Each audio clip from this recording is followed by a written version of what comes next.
Y básicamente en esta relación de espesores de viruta, lo que tocaba tener en cuenta era pues el ancho de la viruta después de deformado y el ancho de la viruta antes de deformarse y nos daba directamente esa relación.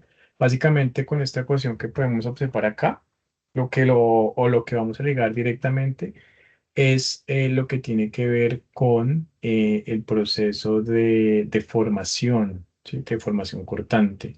Entonces, básicamente, esto que está acá es el modelo de corte ortogonal y en función del modelo de corte ortogonal, básicamente nosotros vamos a observar que este ángulo de desplazamiento phi, que es el que teníamos en cuenta en la clase pasada, y este ángulo alfa, que es el ángulo de ataque, van a estar directamente relacionados en el proceso de remoción. Directamente, si ustedes verifican, lo que se hace en este aspecto es una idealización. ¿Qué quiere decir una idealización? Que cada una de estos tiene como una especie de platinas que están acá, todas las platinas que están acá, todas esas platinas se idealiza y vienen de esa forma. Si de pronto ustedes vieron cuando uno va a langar, pues realmente la viruta no es así, ¿sí?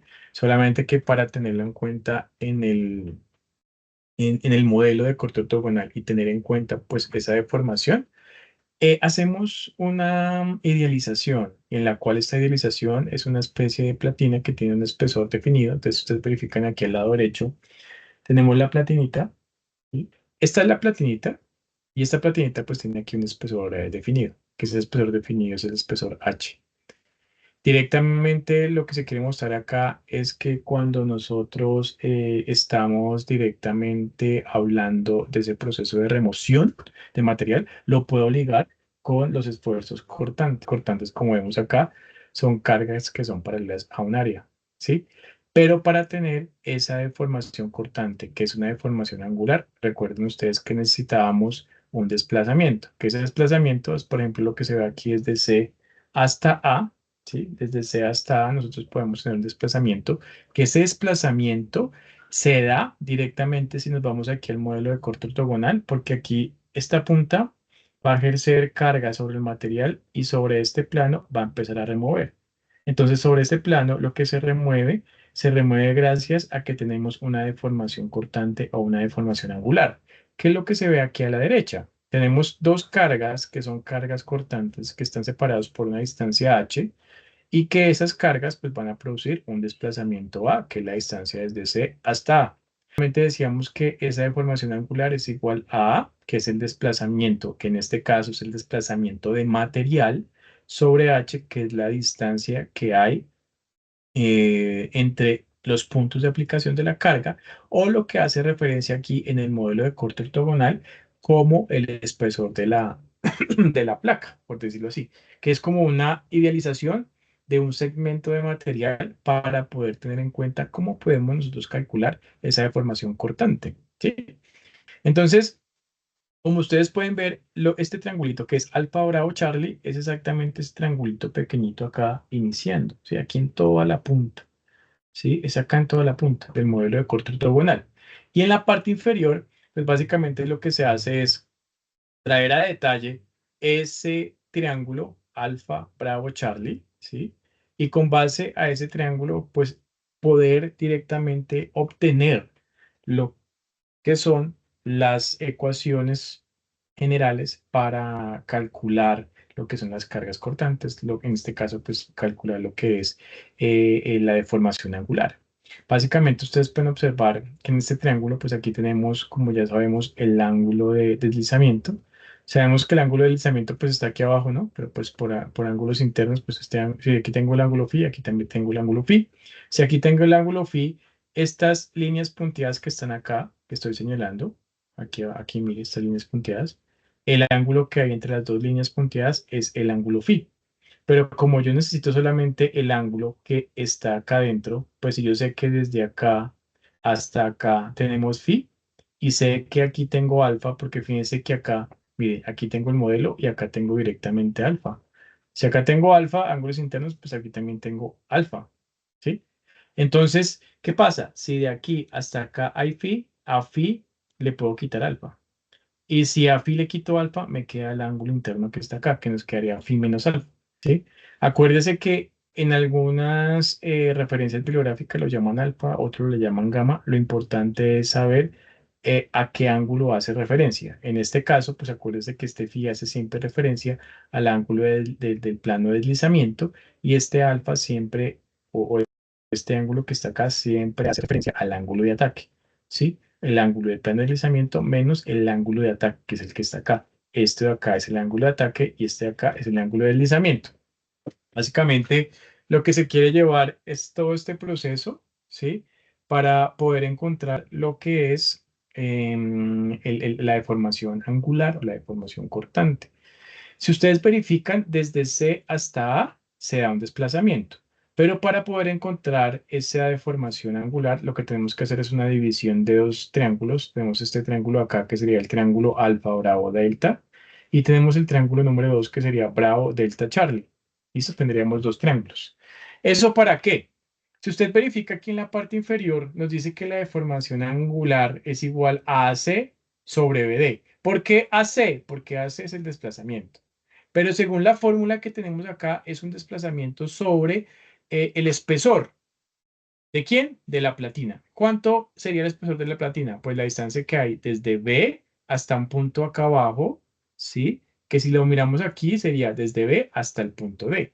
Por eso es que aquí aparece AC sobre BD. Y básicamente lo que se hace es que como lo dividimos en dos triángulos, pues este AC sería igual a quién? A AD más DC dividido entre el espesor de la placa de material que estamos idealizando. Aquí pues ya lo que hacemos es directamente pues hacer una separación en dos cocientes, nos quedaría AD sobre BD más DC sobre BD. Y básicamente eso ¿para qué? Para que nosotros podamos directamente relacionar la ecuación directa de la deformación angular que nosotros podemos obtener de esta forma. Mire, entonces, si usted verifica, aquí abajito se colocó AD sobre BD, entonces voy a colocarlo aquí en esta parte, voy a colocar aquí AD sobre BD. ¿Listo? Pero este AD sobre BD, fíjense que yo puedo verificar varias cosas. El ángulo que necesito acá analizar es el ángulo phi, que está entre alfa, bravo y delta, o sea que hace parte directamente de ese triángulo. Yo puedo observar que AD es el cateto adyacente. Si AD es el cateto adyacente, yo puedo decir aquí que es el coseno de phi. ¿Sobre quién? Sobre BD. Pero mire que BD es el cateto opuesto. ¿Opuesto a quién? A phi. Entonces quiere decir que es seno de phi. Seno sobre coseno, recordemos que es tangente. Si lo volteamos, coseno sobre seno, ya no es tangente, sino es cotangente del ángulo. ¿De qué ángulo? Del ángulo phi. Entonces, de ahí usted puede observar directamente que esta ecuación que observamos acá, o este término, esta ecuación que está aquí a mano derecha, nos dice que es cotangente de phi. De ahí sale directamente esa cotangente de phi, del análisis que hicimos. Ahora miremos el segundo término. DC, aquí abajo dice DC sobre BD. Entonces aquí colocamos DC sobre BD es igual a quién. Miren que ahora estoy aquí con el ángulo Charlie delta bravo y el ángulo que estamos evaluando es el ángulo phi menos alfa o el ángulo del plano de deslizamiento menos el ángulo de ataque. Quiere decir directamente que este de C respecto a este ángulo es el cateto opuesto. Entonces aquí sí viene seno. ¿De quién? Del ángulo. ¿De qué ángulo? De phi. Bueno, esto es phi, perdón. Phi. Esto es phi, perdón. Menos alfa sobre BD. ¿Y BD quién es? Es el cateto adyacente. Por eso quedaría aquí coseno de phi menos alfa. Y ya podemos observar que aquí, pues, seno sobre coseno sí nos da directamente lo que es la tangente del ángulo, que sería la tangente de phi menos alfa. Y acá es donde nosotros encontramos la justificación de este primer término que encontramos en esta ecuación. Porque mire que me dice tangente de phi menos alfa y cotangente de phi. De ese análisis que hicimos con base a la evaluación pues, de la ecuación de formación cortante, es que nosotros podemos llegar a la ecuación que está acá. Y podemos observar que esa deformación cortante está en función de qué. Mire, recordemos que este phi, el ángulo del plano de deslizamiento, el alfa, que es el ángulo de ataque. Entonces estamos observando que realmente esa deformación angular pues depende del ángulo de ataque, quiere decir que pues también está en función de la herramienta que realiza el proceso de corte, porque pues sabemos que es lo que genera directamente el desprendimiento y que ese desprendimiento se realiza directamente sobre el plano de deslizamiento, que está relacionado aquí con phi, que es el ángulo de deslizamiento. Entonces, uno empieza y viene y dice, ¿por qué estamos viendo esto? ¿Qué necesito saber qué pasa aquí en esta sección, en esta parte donde se desprende material? Es que eso hace parte de la ingeniería, ¿sí? En donde yo necesito saber cuáles son esas cargas que están directamente relacionadas con el proceso de remoción. Eso es lo que a mí me interesa, ¿sí? Porque una cosa es la operación de la máquina, pero otra cosa es saber exactamente bajo ese modelo de corte ortogonal, cómo es que se está dando, ¿sí? ¿Cómo se da ese desprendimiento? Y cómo se da ese desprendimiento es lo que nosotros tenemos que evaluar en este momento, ¿sí?